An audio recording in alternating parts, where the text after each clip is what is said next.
ఈ రోజున YSR Congress party office నుంచి ప్రపంచ మేధావి బిఆర్ అంబేద్కర్ గారి విగ్రహం వరకు బైక్ ర్యాలీ కొనసాగుతూ ఉంది. దానికి మమ్మల్ని ఆహ్వానించిన లేల్లప్పిరెడ్డి గారు, నత్తా యోనారాజు గారు, సురేష్ గారికి, మేదర్ సురేష్ గారికి ధన్యవాదాలు తెలుపుతా ఉన్నాం. మా దేవుడు మా కోసం విజయవాడ నడిబొడ్డులో వెలిసిన రోజు. ఆ విగ్రహం పెట్టడానికి గొప్ప మనసున్న జగన్మోహన్ రెడ్డి గారికి మాత్రం ఎల్లవేళ రుణపడి ఉంటాం. ఖచ్చితంగా ఆయనకి జీవితకాలం తోడుంటాం. ఎందుకంటే గత నాయకులు ఎవరు చూసినా అంబేద్కర్ గారి పటాన్ని రాజకీయాలకు వాడారే తప్ప ఏనాడు కూడా మా కోసం వాడలేదు, మా జీవితాల కోసం వాడలేదు.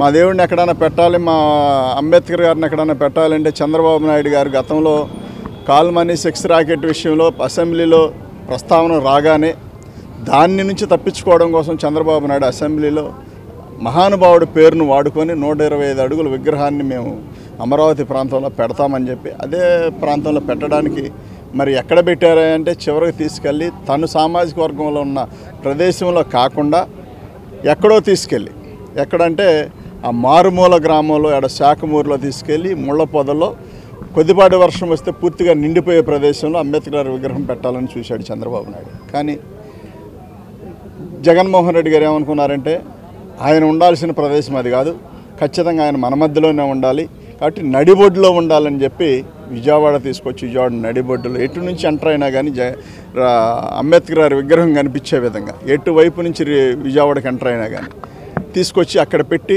వేల కోట్ల రూపాయల స్థలం వాల్యూ, అలానే 500 కోట్ల దాకా ఖర్చు పెట్టి విగ్రహం పెట్టడం అంటే చిన్న విషయం కాదు. దానికి మనసు ఉండాలి. ఖచ్చితంగా ఆ ఇజం కూడా, అంటే అంబేద్కర్ గారి ఇజం కూడా మనసులో ఉండాలి. అది లేనప్పుడు ఎంతసేపటికి కూడా అది ఎప్పటికీ జరగదు. కానీ ఆ ఇజం ఉండబట్టే జగన్మోహన్ రెడ్డి గారు ఇంత పెద్ద ఎత్తున ప్రపంచం మొత్తం తలెత్తి చూసేలాగా ఇవాళ ఆ విగ్రహం పెట్టడం జరుగుతూ ఉంది. ప్రపంచంలో అతి ఎత్తైన విగ్రహం ఏదైనా ఉందంటే అంబేద్కర్ గారి విగ్రహమే. కాబట్టి ఆ మహానుభావుడి విగ్రహం మరి విజయవాడ నడిబొడ్డులో పెట్టడం మేము చాలా సంతోషంగా ఫీల్ అవుతా ఉన్నాం.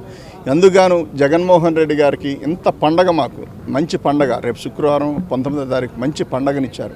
ఆ పండగ ఇచ్చిన సందర్భంగా ఎల్లవేళ మా ఎస్సీలు, బీసీలు, మైనార్టీలు, అణగారిన ప్రతి పేదవాడు కూడా జగన్మోహన్ రెడ్డి గారితో ఉంటామని చెప్పి తెలియజేస్తూ ఈ మంచి అవకాశం మాకు ఒక పండుగ రోజు కల్పించినందుకు మరొకసారి జగన్మోహన్ రెడ్డి గారికి ధన్యవాదాలు చెప్తూ, ఎక్కడైతే అణచివేతకు గురయ్యారో, ఏ ప్రాంతంలోనైతే అంబేద్కర్ గారు అణచివేతకు గురయ్యారో ఆ ప్రాంతంలోనే జీవెత్తున ఆకాశానికి ఎగిరిన మహానుభావుడు, రాజ్యాంగం రాసి ప్రజలను మన్నన పొంది, అదేవిధంగా ఎక్కడైతే కాదు కూడదన్నారో అదే ప్రాంతంలో ఇవాళ ఆయన నిలబెట్టారంటే ఖచ్చితంగా అది జగన్మోహన్ రెడ్డి గారు తీసుకున్న గొప్పతనమే తప్ప మరొకటి కాదు. చాలామంది బహిరంగంగా టీడీపీ నాయకులు మాట్లాడలేక, ఒప్పుకోలేక, ఆ గొప్పతనాన్ని ఒప్పుకోలేక విజయవాడలో అంబేద్కర్ గారి విగ్రహం అవసరమని మాట్లాడే నాయకులందరూ కూడా ఒకసారి గమనించాలి. రేపు పొద్దున ఏ మొహం పెట్టుకొని ఎస్సీలు, బీసీలు, మైనార్టీలు, ఎస్టీల ఓట్లు మీరు అడుగుతారో మీరు చెప్పాల్సిన అవసరం ఉంది. అంబేద్కర్ గారి విగ్రహం పెడితే మీకు వచ్చిన ప్రాబ్లమ్స్ ఏంటో మరి ఎవరికి తెలియదు. మీరు ఎవరైనా నిజంగా మేము అంబేద్కర్ గారి విగ్రహాన్ని వ్యతిరేకిస్తామని ఎవడైనా ఉంటే మాత్రం ఖచ్చితంగా బహిరంగంగా ఎదురుకొచ్చి మాట్లాడండి, అంతే తప్ప సోషల్ మీడియాలో రకరకాల ప్రచారాలు చేస్తే మాత్రం సహించబోమని చెప్పి తెలియజేస్తూ, రేపు 19వ తారీఖు మాకు జరుగుతున్న మా ఎస్సీలకి, బీసీలకి, మైనార్టీలకి, ఎస్టీలకి జరుగుతున్న పండగ కాబట్టి మా జీవితాల్లో వెలుగులు నింపిన వ్యక్తి ఎవరైనా ఉన్నారంటే ఖచ్చితంగా అది జగన్మోహన్ రెడ్డి గారు తప్ప మరో వ్యక్తి కాదు. దయచేసి అర్థం చేసుకోవాల్సిందిగా కోరుకుంటూ, మీకు చేతనైతే మహానుభావుడికి నివాళులు అర్పించాలి తప్ప ఎక్కడా కూడా ఏది కామెంట్ చేసినా ఊరుకోమని చెప్పి తెలియజేస్తూ, ఈ చక్కటి అవకాశం కల్పించిన మరి మా అన్న లేల్లప్పిరెడ్డి గారికి, అదేవిధంగా నత్తా యోనారాజు అన్నకి, మరి మేదర్ సురేష్ తమ్ముడికి కూడా ధన్యవాదాలు తెలుపుతూ సెలవు తీసుకుంటాను. Thank you.